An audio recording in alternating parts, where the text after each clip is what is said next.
ജീവിതം എന്ന കിതാബിന്റെ മുഖാഭാഗം പേജുകളിലും നമ്മൾ പ്രതീക്ഷിക്കാത്ത പാരഗ്രാഫുകളുണ്ട്. അത് തിരുത്തി എഴുതാനോ കീറിക്കളയാനോ ഓരോ മനുഷ്യനും ആഗ്രഹിച്ചുകൊണ്ടിരിക്കും. അവസാനത്തെ പേജ് തീർന്നു പുസ്തകം അടച്ചു വെക്കുന്നവരെ. ഇവിടുത്തെ സമയം മാർച്ച് ഏപ്രിൽ മെയ് ജൂണാണ്. ആ സമയത്താണ് വരേണ്ടത്. ഇതിൽ 70 അടി വെള്ളം കുറയും. ഈ ഡാമിൽ 70 അടി കുറയും.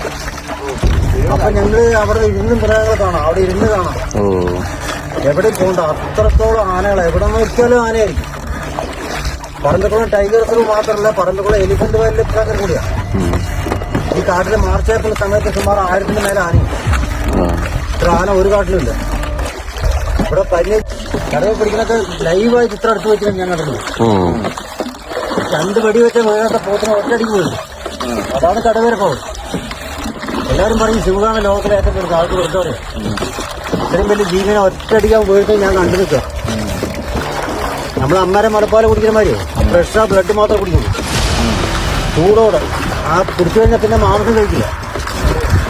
മാംസം ഒരു 8-10 ദിവസം ഇട്ടതിന് ശേഷം കഴിക്കുള്ളൂ. അഴുകി പുഴുവായി അങ്ങോട്ട് അഴുകി പോകണം, അപ്പോഴാണ് കഴിക്കുള്ളൂ. കടുവ ലോകത്തിന് വ്യത്യാസപ്പെട്ട മൃഗമാണ് കടുവ. ലോകത്തും തനിച്ചേ ജീവിക്കുന്നു. ആണും പെണ്ണും എല്ലാം തനിച്ചേ ജീവിക്കുന്നു. 16 മുതൽ 20 സ്ക്വയർ കിലോമീറ്റർ ചുറ്റളവിൽ ഒരു കടുവ ഉണ്ടാവും.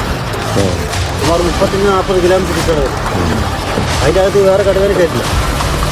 അതിലുള്ള ജീവിനെ പിടിച്ച് കഴിച്ച് അവൻ അവിടെ റെസ്റ്റ് എടുക്കും. പിന്നെ ആ ദ്വീപിൻ്റെ കാര്യം പറഞ്ഞില്ലേ, അത് 5 പേരാണ്. നിങ്ങൾ 5 പേരും, ഞങ്ങൾ 6 പേരുണ്ട്. മലപ്പുറം ജസ്റ്റ് തിരിച്ചെത്തിയിട്ടില്ല. ഞങ്ങൾ 6 പേര് ഫൈബർ ബോട്ട്. ഞങ്ങൾ 6 പേര് തുഴഞ്ഞ 1 മണിക്കൂറാണ് അവിടെ എത്താൻ. കാണുമ്പോൾ എത്ര അടുത്ത 4.5 കിലോമീറ്റർ. 4.5 കിലോമീറ്റർ ദൂരമുണ്ട്. അത് ഒരു 4 കിലോമീറ്റർ ചുറ്റളവുണ്ട് ആ ദ്വീപ്.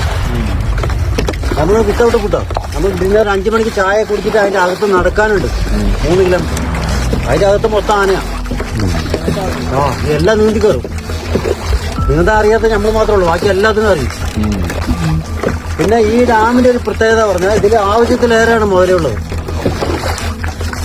ആവശ്യത്തിലേറെ അവരെ കൊണ്ട് നമുക്കോട് യാതൊരു ശല്യമില്ല. സൺലൈറ്റിന്റെ കയറി കിടക്കും. എന്താ ഇല്ല ശല്യമില്ലാത്ത കാരണം എന്താ ചോദിച്ചാൽ ഇവിടെ മീൻ പിടിക്കാൻ അലോടല്ല. 40-50 കിലോ സൈസാ ഓരോ മീൻ. ആവശ്യം പോലെ ഫുഡ് നമ്മുടെ വീട്ടിൽ 1 കിലോ 1.5 കിലോ ഒക്കെ പിടിക്കാം. പബ്ലിക് എടുക്കുന്നില്ല. അതേപോലെ ആവശ്യത്തിലേറെ ടൂറിസ്റ്റ് ഇവിടെ അലോടല്ല. ഇന്നത്തെ ആദ്യത്തെ ട്രിപ്പ് ഞങ്ങൾ ട്രിപ്പ് തുടങ്ങാൻ 9 മണിയാവും, 9 ആവും. ഇപ്പൊ തുടങ്ങിയ 6:30 വരെ ഞങ്ങൾ ഈ തുഴച്ചില പഠിച്ചു. ഇത് ചെയ്യാൻ കാരണം ഇവിടെ രാവിലെ സ്പീഡ് ബോട്ട് ഓടിക്കാൻ പാടില്ല. വെള്ളം കുടിവെള്ളം പറഞ്ഞാൽ ചെയ്യാണ്ട് അങ്ങനെ സ്പീഡിനുണ്ട്. തമിഴ്നാട്ടിൽ വരുന്നവർക്ക് വെള്ളം ക്യാനിൽ പിടിക്കും.